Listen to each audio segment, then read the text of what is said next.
Bulletin का आगाज एक बड़ी खबर के साथ करेंगे। उनकी बड़ी खबर आपको बता दें, मिजोरम विधानसभा चुनाव के लिए जो मतदान हुआ उसके लिए आज मतगणना चल रही है। 40 सीटें हैं विधानसभा की, 40 सीटों पर मतगणना चल रही है। एमएनएफ और जेडपीएम, कांग्रेस और बीजेपी में मुकाबला है यहाँ, लेकिन मुख्य रूप से मुकाबला जो है वो एमएनएफ और जेडपीएम में है। रुझानों में जेडपीएम को बहुमत मिलता हुआ दिखाई दे रहा है, बहुमत की तरफ बढ़ रही है जेडपीएम।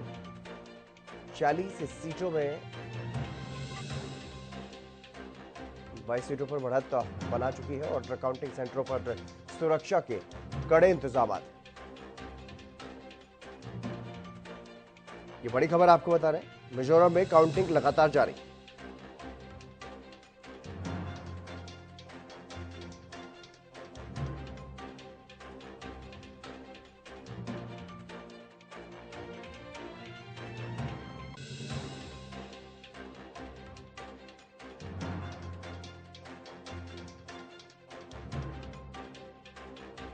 काउंटिंग सेंटरों पर सुरक्षा के कड़े इंतजाम है और काउंटिंग लगातार जारी है।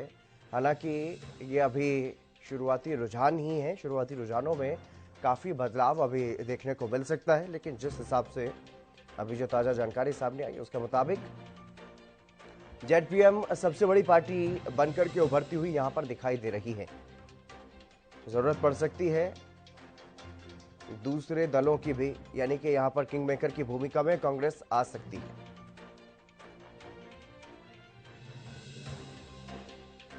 अमित तिवारी हमारे पॉलिटिकल एडिटर हमारे साथ जुड़ गए हैं अधिक जानकारी के साथ। तो अमित, किस तरह के रुझान अभी देखने को मिल रहे हैं मिजोरम को लेकर के जो काउंटिंग लगातार जारी? मिजो नेशनल फ्रंट सत्ताधारी पार्टी है और सत्ता से यह बाहर हो रही है, ऐसा अनुमान जो है न केवल एग्जिट पोल ने लगाया है बल्कि काफ़ी जो और भी रुझान अब तक मिले हैं उनसे भी लगता है।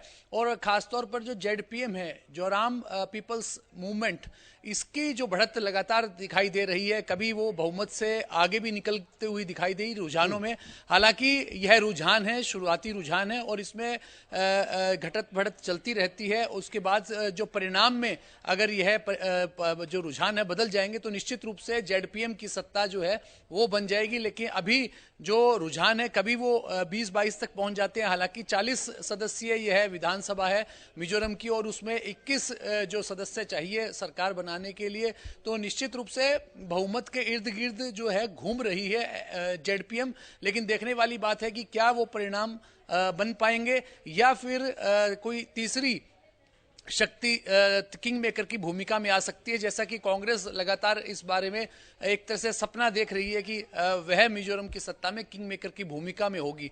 क्योंकि देखिए जो मिजो नेशनल फ्रंट है उस वो लगातार सत्ता में थी और उनके जो जोरामथंगा के नेतृत्व वाली यह एमपीएफ है, और लेकिन देखने वाली बात है कि क्या कुछ उसका रुझान रहता है। अभी वो फिलहाल जो 9-10 के आंकड़े में झूल रही है। बीच में हालांकि रुझान जो मिले थे वो 14 तक भी पहुंच गई थी, लेकिन वो रुझान है, शुरुआती रुझानों से परिणामों का अंदाजा नहीं लगता। हमने कल भी लगातार इसको देखा है, चुनाव परिणामों को। 4 राज्यों के चुनाव परिणाम आए तब छत्तीसगढ़ में क्या स्थिति थी, लग रहा था कि कांग्रेस की सरकार बन रही है, ऐसा लगता रहा और रुझान एकाएक परिवर्तन हो गए और परिवर्तित रुझानों में फिर भाजपा ने इतनी बड़ी बढ़त हासिल की और पूर्ण बहुमत के साथ छत्तीसगढ़ की सत्ता पर काबिज हुई। ऐसा ही राजस्थान के चुनाव में भी देखने को मिला।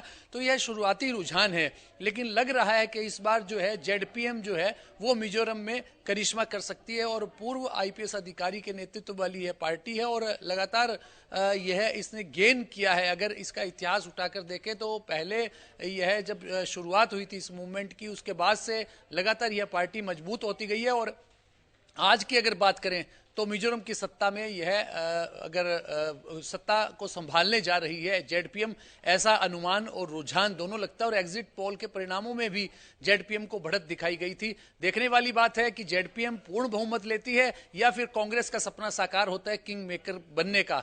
भारतीय जनता पार्टी की यहां स्थिति ज्यादा सुखद कभी रही नहीं पिछली बार से। हालांकि अब 2 सीटों पर उनकी बढ़त दिखाई दे रही है, लेकिन देखने वाली बात है कि वो 2 सीटों पर रहती है या 1 सीट पर अपना करिश्मा कर पाती है। जी हितेंद्र। हाँ बिल्कुल सही कहा आपने अमित यहाँ पर कि यहाँ किसी तीसरी पार्टी को, बीजेपी को या फिर कांग्रेस को हम किंग मेकर की भूमिका में भी देख सकते हैं, जिस तरह के रुझान अभी तक बने हुए हैं। लेकिन क्या लगता है स्थिति कब तक स्पष्ट होगी, क्योंकि 5 राज्य जहां पर विधानसभा चुनाव हुए उनमें सबसे छोटा राज्य है, 40 सीटें हैं यहाँ पर। स्थिति कितने बजे तक लगभग स्पष्ट होती हुई दिखाई दे सकती है यहाँ? जी बिल्कुल, दूसरे तमाम जो प्रदेश जो देश के राज्य हैं उनसे काफ़ी छोटा है, और खासतौर पर जो 5 राज्यों में चुनाव हुए उनमें सबसे छोटा राज्य मिजोरम ही है, जहां पर 40 सदस्यीय विधानसभा है। तो ऐसे में इसके परिणाम भी जल्द घोषित हो जाएंगे, ऐसी उम्मीद है, और अगले 1 घंटे में यह परिणाम घोषित हो जाएंगे। और सबसे बड़ी बात है कि शीतकालीन सत्र की आज से शुरुआत हो रही है। हालांकि भारतीय जनता पार्टी इसमें पूरी अपना जो जीत के बाद उत्साहित है। अब मिजोरम के परिणाम क्या रहते हैं, क्या कांग्रेस किंग मेकर की भूमिका में आकर उसका भी उत्साह बढ़ता है, उसका जोश बढ़ता है, क्योंकि तेलंगाना में कांग्रेस ने जो है सत्ता हासिल कर ली है, लेकिन उसे वहां भी अपनी सत्ता बनाने के लिए पूरी अपनी वो कोशिशें कर रही है। लेकिन मिजोरम की बात अलग है। मिजोरम जो है वो पूर्वोत्तर का राज्य है। हालांकि एक बात मैं कभी हमेशा से देखता आ रहा हूं कि मिजोरम और जैसे पूर्वोत्तर के जो राज्य हैं उन पर ज्यादा चर्चा कभी नहीं होती है, चुनावी दौर में भी, चुनावी मतगणना को लेकर भी और चुनाव समीक्षा के लिहाज से भी, क्योंकि कुछ अलग तरह की और कुछ सीटें कम होती हैं, इसलिए भी शायद ना हो तो पाती हूं। लेकिन अब लगता है कि अब से कुछ देर बाद जो है करीब 1 घंटा का समय और लगेगा, जिसमें परिणाम सारे स्पष्ट हो जाएंगे और किसकी सरकार बनने जा रही है। क्या जेडपीएम पर लोगों ने भरोसा किया है पूर्ण बहुमत देकर, या फिर कांग्रेस जो है वो अपना सपना देख रही है किंग मेकर बनने का, वो उसका सपना पूरा होता है या नहीं, अभी यह पता लग जाएगा। अभी शुरुआती रुझानों में जेडपीएम की बढ़ोतरी देखने को लगातार मिल रही है। बिल्कुल, एक और महत्वपूर्ण पहलू है यहाँ पर अमित, क्योंकि जैसा आपने बताया कि पूर्वोत्तर के राज्यों पर इस तरह की चर्चाएं ज्यादा नहीं होती। एक और पहलू भी है क्योंकि वहां पर राष्ट्रीय पार्टियों को इतनी तवज्जो नहीं है शायद, क्योंकि ये जो 4 राज्यों के जो मतगणना कल हुई वहां पर राष्ट्रीय पार्टियों को ही तवज्जो ज्यादा मिली है, क्षेत्रीय पार्टियों को नकार दिया गया जनादेश में हमने देखा। लेकिन वहां पर क्षेत्रीय जो पार्टी है उनका ही दबदबा है। निश्चित रूप से यह है, अब के जो समय में यह बात कही जा सकती है हितेंद्र, लेकिन कांग्रेस भी वहां लगातार 10 सालों तक सत्ता में रही है। 2018 में एमपीएफ सत्ता में आ गई थी, एमएनएफ मिजो नेशनल फ्रंट, लेकिन उससे पहले कांग्रेस वहां 10 सालों तक सत्ता में रही। तो ऐसा नहीं है कि पूर्वोत्तर में केवल क्षेत्रीय पार्टियां यहाँ भी है, राष्ट्रीय पार्टियां वहां भूमिका निभाती है, लेकिन कांग्रेस ने, क्योंकि सबसे पुरानी पार्टी है, इसलिए कांग्रेस के पैर वहां जमे हुए थे, लेकिन वो भी उखड़ रहे हैं।